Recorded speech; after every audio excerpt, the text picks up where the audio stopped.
Hi YouTube friends, I'm Heidi Villegas with Healing Harvest Homestead, and I wanted to just chat with you really fast because I'm working in my kitchen today and I've got a little bit of downtime, but I wanted to talk with you about some mistakes that beginning herbalists make. And that's because I get the same questions over and over again, which is fine because my job is to teach people how to use medicinal herbs and essential oils safely and effectively and practically. And so I love the questions.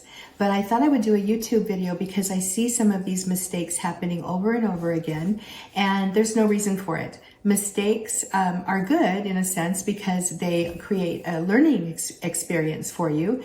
And when you make a mistake, most people aren't likely to make the same mistake again, right? So hopefully. But with that said, you know, when you're buying essential oils and you're buying herbs and you're making infused oils and using your time and your products for other people, mistakes can sometimes get a little bit costly. Another thing I hear too is that herbs don't work, okay? Somebody will try an herbal remedy or an herbal supplement from Walmart or something, and it doesn't work for them. And there are reasons why. So we're going to go ahead and talk about mistakes beginning herbalists make. And there's about 5 of them that we're going to discuss. There's actually quite a few more, but we're going to limit this to 5. So number 1 is using a low quality herb. All right. So if an herb, and this is actually one I got from a friend of mine, this lavender was grown last summer. So it's very, very fresh. But this is not the way you want to store your herbs, okay? I'm getting ready to infuse this whole batch into some oil right now, but you want to store your herbs in glass jars in a cool, dark place. Because if you don't, then you're going to end up with low quality herb really fast.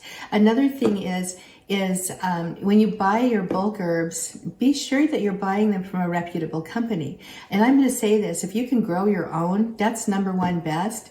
Number 2 is buying from a small herb farmer near you. Number 3 is buying from a small herb farmer elsewhere. And the next one, I can't remember what number I was on, is buy from a good bulk herb shop, okay? I personally like Star West Botanicals. Mountain Rose Herbs is also good. And there are Pacific Botanicals is very, very good. I like Foster Farms Botanicals. They're excellent.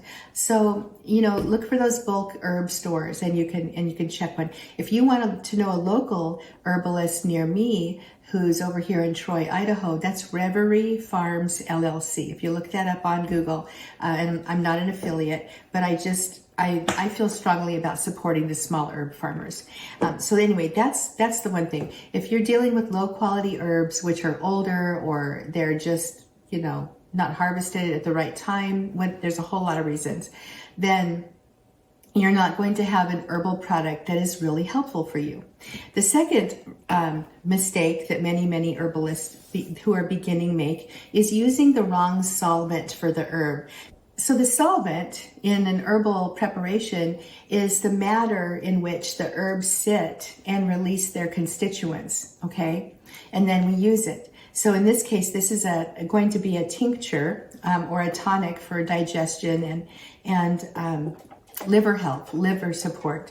So, but if I use the wrong solvent for this, it's not going to be very helpful. So some herbs, and I'm going to use milk thistle as an example.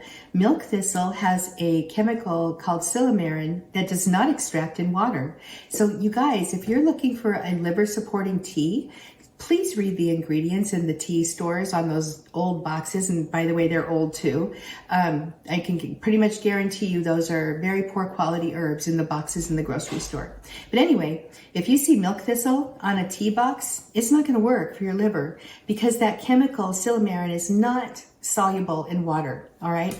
That would be an herb you would want to tincture in alcohol or even vinegar, or better yet, just ingest through capsules or straight. So you need to know which liquids work best with which herbs.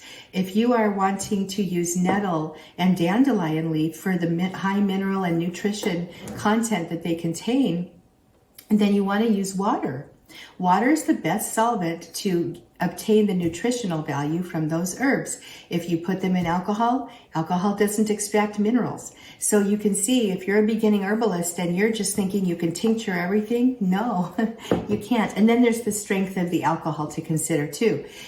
Most things tincture quite well in 80 to 100 proof alcohol, but there are some that need a higher proof alcohol. So you just need to know all these things. The next step thing that I've seen herbalists make, beginning herbalists, is getting moisture, too much moisture, into your herbal preparations, specifically with oil. Okay, so when you are infusing oils, you really need to be using dried herbs or wilted herbs that are wilted enough to where the oil, or if there is any water content at all, it's not going to cause mold. All right, so an example of that would be St. John's wort, which is best used fresh. And it's a drier herb, first of all, but you can wilt it enough to where it's not going to harm your oil infusion. So you need to be very, very careful not to have too much water in your preparation. If you're working with tinctures, you should have a minimum of 25% alcohol in your tincture for preservation and to be sure there's no mold or bacteria. So next up is related to something we already talked about, and that's knowing which proof alcohol is the best to use for your plants. I kind of already touched on that one, but let's go a little bit deeper on that. If you are into mushrooms, let's just say, like the reishi or chaga, or some of the polypores that are out there, which I love to harvest. Most mushrooms are high in polysaccharides, and they do not tincture really well in low proof alcohol. And as a matter of fact, mushrooms, medicinal mushrooms, they contain compounds where some have to be extracted in water and some have to be extracted in a high proof alcohol and then combined. So that is called a double extraction. And there's a special, way to do that so that you have a nicely preserved combination of a decoction and a tincture at the very, very end of that.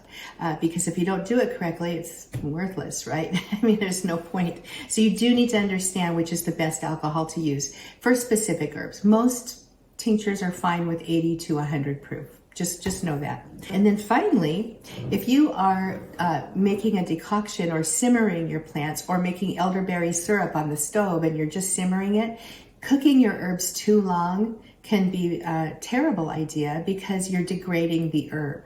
Okay, so that is another mistake that people will make. You really shouldn't need to decoct herbs for any longer than about 20 to 30 minutes on very, very low simmer. And those are some of the main mistakes that herbalists who are beginning make. Another one, though, I'm just going to kind of go on off the top of my head here. So this one is just a little beyond my notes, but not working with your constitution. So here's the thing. We all have our individual constitutions. And what that means is that we are hot or cold, we're wet or dry, we're tense or lax, we're all of these things, and that creates our unique body and our unique being. So if you're a hot, sweaty person, or maybe you're a cold, dry person, or there's all these combinations in between, you have some situations in your body where your herb choice is going to make a big difference. The other thing is that conditions also make a difference. So if you're working with a hot, inflamed condition, you're going to probably want to choose a cooling, astringent herb to offset that, depending on what it is. And I'm thinking of a sore throat, for example. And then the plants also have their energetics as well. So you just heard me mention a cooling, astringent herb. Some herbs are moistening and warming. And so you need to know which herbs to pull from for your body. And if you're working with your family members, it's really important to start thinking about what kind of constitutions they have too. So anyway, those are some of the main mistakes that beginning herbalists make. I would love to have you join us in our next round of Ditch the Drugstore. Ditch the Drugstore is one of my main courses. I love to teach it, and I only teach it about 3 times a year. I open it and I close it. I teach it live, but if you can't make it live, it's okay because you own the course materials for live, so you can always come back to it. And you can go through any open student round as many times as you want as well. But it's a course I've designed to teach herbalism as quickly as possible in terms of the basics like safety, effectiveness, practicality. There's over 200 recipes, and I help people build their custom home apothecaries for their personalized families. So a family with little babies is going to need different things in their home apothecary than two elderly people.